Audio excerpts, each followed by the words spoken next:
All right, so with Rambo 5 Last Blood coming out in less than 24 hours, yes, yes, yes, I get to cover the Rambo franchise. I'm so fucking excited. This first movie here, First Blood, which is surprisingly not about a girl's first menstrual cycle, is one of the greatest films of all time, in my opinion. I love this movie so much, and I think that this is the most underappreciated performance from an action star ever. I think Stallone is incredible in this, and that speech, that little monologue that he gives at the end to Troutman, and it happened this time like it does every single time. And say whatever you want. I don't care. I'm an honest guy. Okay? I cried. Like I do every single fucking time he does it. It just hits me. It's such a strong man. It's such a fucking, like, it's this unstoppable force. It's this, like, embodiment of masculinity.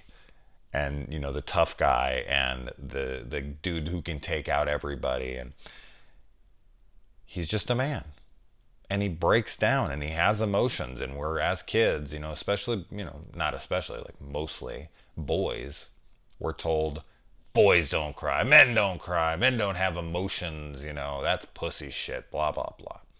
And it gets beat over our heads. And I've always said that I feel like that's one of the many reasons why men die younger than women. They repress their emotions.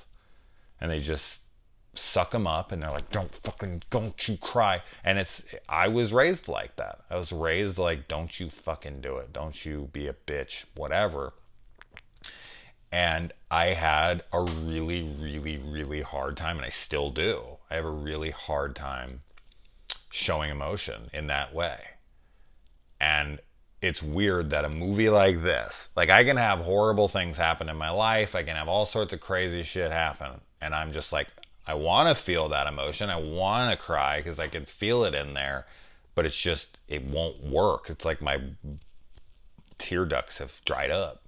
And so, like, when I watch something like this, it's weird that I can get a tear or two to come. I'm not sitting there like, you know, it's just like one or two tears, and I'm just like, fuck, man, this guy is so broken. And it's a good feeling, and it's an incredible performance. I mean, fuck, man. He just sells everything so well.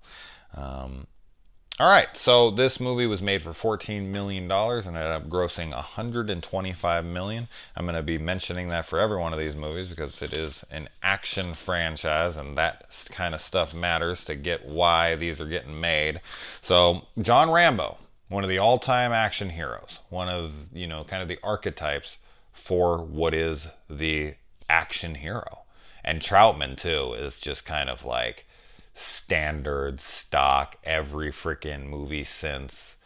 Anytime there's like a super secret soldier guy who's the best and the best and all that, and he comes in and he hams it up, and he's like, he's the elite, he's this and that. It's like, we get this character so much. And I will say, you know, Troutman in this is just a little too much. He's a little too forced with all of his praise of Rambo. The stuff he says, it's like, tone it down just a little bit.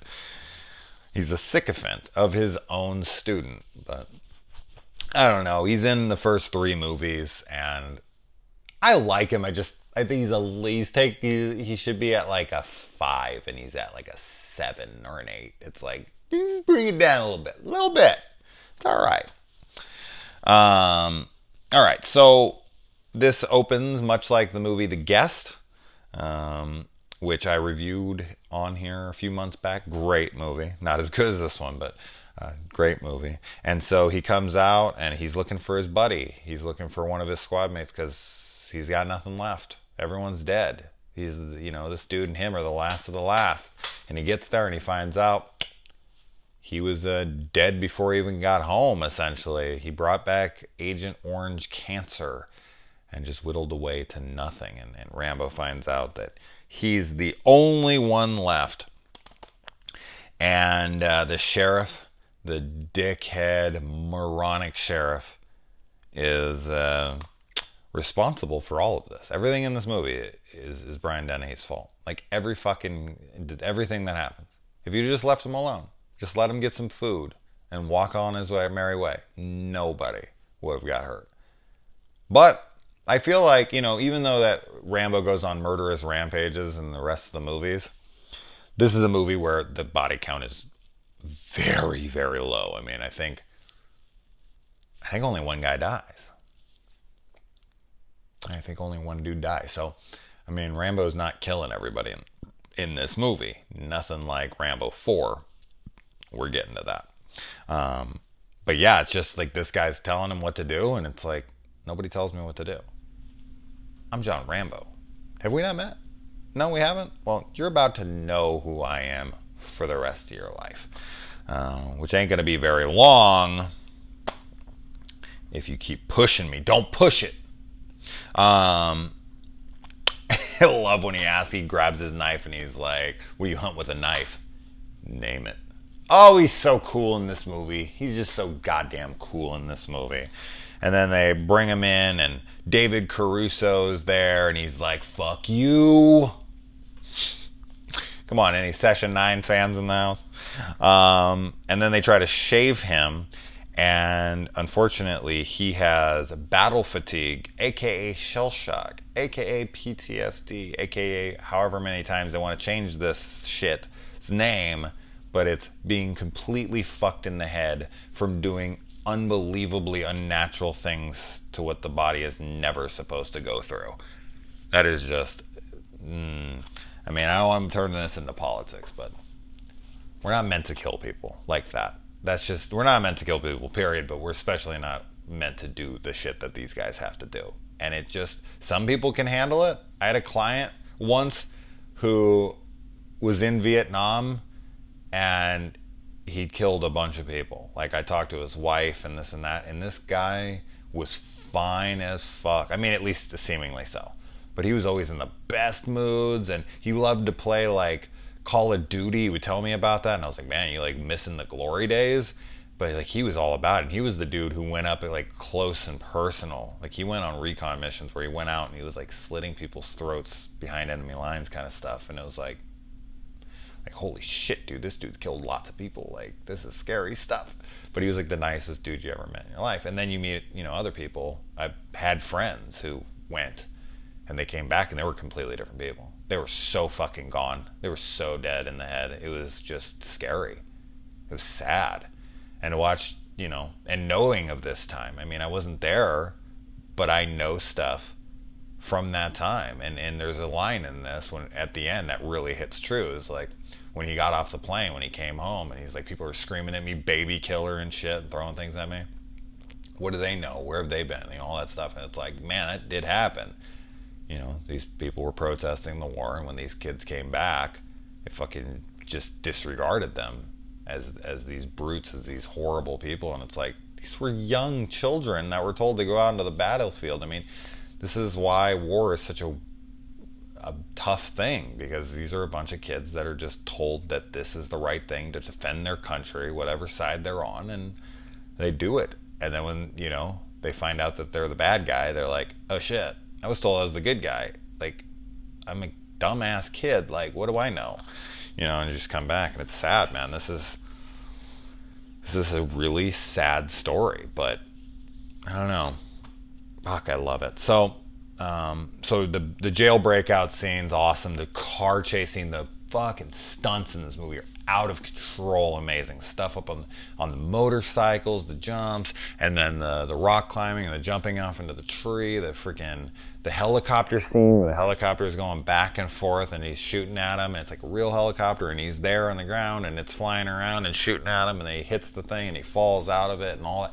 Just unbelievably amazing stunt work in this movie all over the place. It's just incredible stuff. I love that he takes that guy down with just a rock. It's freaking awesome. And then we get the stitching scene, which is brutal, man, just to watch him just sit there and stitch himself up like that. He has like everything in his knife. He brings it out. He's got a compass. He's got needle and thread. He's set to go, man. And then the scene where they're hunting him out in the woods just turns out into a full-blown slasher. And he sets up these traps, and he takes them one by one, and they're just screaming out. And then he takes the last guy, Brian Denny, the sheriff here, and I love it. Oh my God, this scene when he says to him, when he puts him up against a tree, I could have killed them all. Don't push it, or I'll give you a war you wouldn't believe. Like, oh, the way he delivers that line, just the look in his eyes, the way it's framed, it's perfection. It's fucking perfection. I'm telling you guys, this is like top 50 for sure, but I would argue this isn't like the top 25 fucking movies ever made. Like, that's how much I love this film. Every single thing about it to me. Outside of Troutman, who's just a little dialed up, but outside of him, man, it's just, and most of that's just due to how badass Stallone is in this film. He's just incredible. And it's the genesis of an icon. This is Rambo. I mean, who doesn't know who fucking Rambo is? I mean, Rambo's definitely been changed a lot. I mean, the idea of Rambo. In fact, and we're going to talk about this a little bit more in my next one, but in First Blood, Rambo, First Blood Part 2, we're going to also talk about the titles. That's more of how we think of Rambo. The bandana and all that stuff. Like, that's how our minds picture Rambo, but that's not how he is in this movie. And of course, the media spins it to where the cops only survive because of their amazing training and all this. It's like, oh God, that shit happens all the time in reality. And then when Troutman is asked to talk to Rambo, and they know that they're trying to hone in on his position, and of course Rambo would know everything about that kind of stuff. They announce it while he has the mic pressed in and is talking to Rambo. They announce that they're locating his position, and it's like, maybe you don't want to announce that stuff out loud, but I don't know if that's what tips him off and why he's not in that same place. But he wouldn't have been in the same place anyways. I just thought it was funny. And Rambo is a liability. And they treat him like a machine, like a product malfunction. Like, Troutman's coming there to clean up their mess. Like, we made this soldier, which is kind of the basis for all these kinds of movies. But this was one of those first ones like that. And then that fucking kid. That kid that finds him and he can't kill him or knock him out or do anything. And then he throws his gun away and runs off. And that kid brings him over. That damn kid. And then they blow him up in that tunnel, and he finds his way out and jacks the truck, throws the guy out, blows up the gas station, grabs an M60, which kind of becomes his signature weapon outside of his knife, which just keeps getting bigger and bigger in every movie. Then he goes around the town and he knocks out all the power. Conveniently enough, there's no cops in the town or the military or anything. I mean, they were right there. He rammed a truck right into them. He only took down one of their cars. Like, why didn't they all just jump in their car and come after him? Those cars are faster than his truck. And then you saw there was a lot of cops in town, but then they're not when he's blowing up the whole town. It's just him and Denny. And then they all show up conveniently as soon as Troutman's talking them down. But that makes no sense to me why there's not more cops around. But it's convenience because they didn't want him to kill anybody. They went like Terminator 2 here. Like, you can't kill anyone. Promise me. So he did. All right. Which I need to get back to the Terminator series. But I will. Before Terminator Dark Fate comes out, I will finish Salvation and Genesis. I promise. No doubt about it. And all three of you will be excited. Because nobody gives a shit when I cover action movies or anything outside of horror. Whatever. I don't care. This is for me and the few people who care. And he blows up that whole freaking shop just to use as a distraction so he can get up into that place. Shoots his legs out. He falls down. Then Troutman comes in, and this is where he gives his amazing speech. And I love also that he says, like, over there, I was put in charge of $1 million equipment.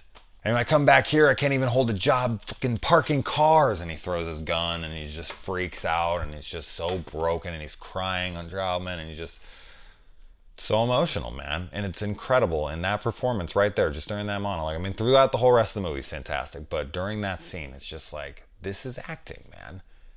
No, Stallone just does not get enough credit for his acting. And I mean, between Rocky and Rambo and I think he's good in everything to varying degrees. But and he's very funny too. If you've ever seen some of his comedic work, like Oscar or something, like he's a very talented dude, and he writes and directs a lot of his stuff as well. Really good stuff. So I'm a big, big Stallone fan, and I'm looking forward to moving on to the next one. All right, let's get on over there.